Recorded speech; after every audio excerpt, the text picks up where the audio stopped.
Hey guys, my name is Hank and this is some stuff I like. Today we're going to be taking a look at this beautiful Al-Haramain's Amber Oud.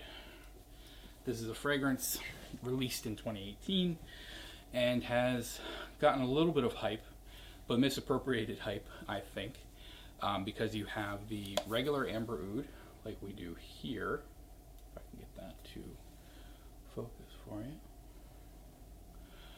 And then we also have the Amber Oud Gold Edition, which is just the regular Amber Oud. As you can see, this is a gorgeous box. Kind of a textured, almost like a soft leather feel to the outside. And then we have this really nice like metal plate and kind of like a rose gold on the back. You have your ingredient information and your UPC, and opening this up, we have the bottle. You can just kind of get a look in there. Pull this out, it's kind of like a velvet liner. Nice and soft, holds everything really nice and tight, and then this shuts. It's really great presentation overall. I mean, one of the nicest boxes for fragrance that I probably own. So I have no complaints about the presentation. Taking a closer look at the bottle, if I can get it to kind of take a look there, you have kind of the same metal plate that is on the front in this nice beautiful rose gold, and then nothing doing on the sides, the back, or the bottom. There is no sticker and no batch code that I can really find on this one. Not that really you'd be running any risk of buying a fake here. Cap pulls off and is this really heavy, either aluminum or, yeah, I think it's aluminum because it's not magnetic. It says Al-Haramain on the top there. And then the sprayer here throws out a ton of juice. It's great. This really nice like rose gold overall look is something that I'm a big fan of. So what does this smell like? This is plain and simple a Tom Ford Tobacco Vanille clone, not Amber Oud Gold. When you go on your Fragrantica pages, it seems like people kind of have it mixed up between Amber Oud and Amber Oud Gold Edition. Gold Edition is a clone of some other niche fragrance that the name escapes me currently, but it's not going to smell anything like this. It's not going to smell anything like Tobacco Vanille. So if you're going and you're like, I want a Tobacco Vanille clone, it's Amber Oud, not Amber Oud Gold Edition. Just make sure that you're 100% positive about what you're buying.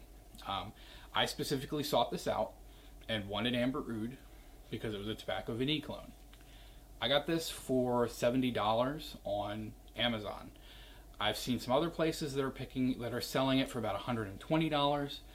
Not that I think it's, overpriced, but when you're getting into the kind of clone category, generally you expect on the cheaper end. So this can be found for, like I said, that $65, $70 range on Amazon. You might get lucky and find it on eBay. This isn't the easiest thing to find, I'll be honest. I didn't get like prime shipping or anything with it. So 60 ml bottle, 70 bucks. What are we looking at in terms of smell? This is, in my humble opinion, as close to Tobacco Vanille as you're going to get. I know there's the whole, L'Occitane, I can't think of the name, Eau de Beau, and maybe like adding that Demeter pipe tobacco that Steve over at Redolescence has mentioned before. There are, of course, like any Alexandria fragrance. I'm sure they have a Tobacco Vanille clone. If they don't, Haney, what are you doing? But this overall is just like so completely rich and has every element of Tobacco Vanille that you could possibly want, and it has the performance to back it up. On the opening, we get a really nice sweet pipe tobacco with the vanilla, of course, and this sort of fresh, sweetish blast of dried fruit. So, raisin or maybe like dried plum or dried apricot. It's kind of really open to interpretation on those. As this dries down, there is, to my nose, a leaning towards the vanilla side of things. The tobacco kind of takes a back seat. The dried fruits go away after a few hours, and then you're left with almost there's a cocoa feeling to this, like a not a sweet milk chocolate, but kind of like a bitter dark chocolate to a degree. And this is like tobacco vanille. This is a monster. This will last on my skin. I've gotten 12 plus hours. It's heavy. It's a heavy, dense fragrance. Puts out a lot of sillage, a lot of projection for a good 2 to 3 hours, if not more, depending on your skin. This is not something to wear in the spring. This is not something to wear in the summer. This is on the colder days in fall, in the dead of winter, around holidays. This smells really nice. It needs to be cold, because if it's hot and you even have 1 or 2 sprays of this on, you are going to gas everybody in the room, your next door neighbor's house. It's going to be kind of a problem. And this isn't really something I would say wear to the office in the spring or the summer, unless you're like working in a meat freezer, honestly. It's pleasant, and it's, you know, kind of people pleasing, but not in the same vein as like a Dior Sauvage. You're not going to get a ton of compliments, because this is 100% purely unisex. If you're a man wearing this, it definitely can lean more masculine. If you're a woman wearing this, you know, we're really talking more femme fatale, a little bit more sensual, just because of that tobacco and dried fruit that's coming through. The vanilla isn't this like sweet, cakey vanilla that's like playful. This is dark, serious vanilla and tobacco. Overall, I love this. This is, for the price, probably the best way to get close to Tom Ford's Tobacco Vanille.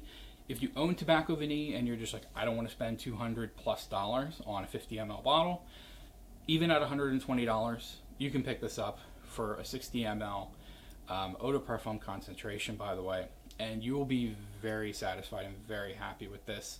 Not to mention the presentation is awesome. This is gorgeous. This is like, I would love to have this on my desk, or just kind of laying out. It looks like a small humidor, or maybe something that you'd be storing something valuable in. And there are niche fragrances that don't come with that level of presentation. So overall, by Al-Haramain, great job. I just wish there was more press about this and more information out there. Tom Ford's Tobacco Vanille gets a ton of love and some hate in the fragrance community, being a Tom Ford fragrance and being this kind of like revolutionary for its time, and now not so much. This makes it more accessible to the mass of people out there. They just need to know about it, and the right information needs to get out there. If you're looking for a Tom Ford Tobacco Vanille clone, you're not going to do much better. I know there's Velvet Teddy. That is a MAC fragrance marketed towards women. I've smelled it. It's very weak. It doesn't have the depth that this does. This and Tobacco Vanille have this really great depth to them. There is a niche level of quality that you can smell, and if you're looking for a fall, winter, potentially date night, more of a holiday fragrance, Al-Haramain's Amber Oud, like I said, not the gold edition, is going to do you perfectly. It is more on the expensive side compared to other clones, other clone houses, but Tobacco Vanille is one of those special fragrances to some people, like it is to me, which is why I really wanted to get my hands on this and own this, and it's great. So I hesitate to give this a 10 out of 10 because it's not versatile, but for the situations that this is appropriate, it's perfect. There is nothing else really to say about it. You have that really great tobacco, vanilla, dried fruit opening that lasts an incredibly long time and moves to this vanillic, cocoa-y, tobacco-y dry down that is just delicious. It's gourmand, it's a little bit oriental feeling. It's very, very good. And the quality is right up there with Tobacco Vanille. So that's it for today, guys. This has been something that I really like. If you want to see some more videos from me every Saturday night at around 7 o'clock, please hit the subscribe button, hit the bell to get notifications when new stuff's coming out. If you like the video, go ahead and hit like. If you didn't like the video, dislike it. If you have any suggestions for fragrances and other things for me to review in the future, leave me a comment and let me know. And if it sounds good and I like it, I'll review it. And like I said, that's been it for me today, guys. See you all in the next one.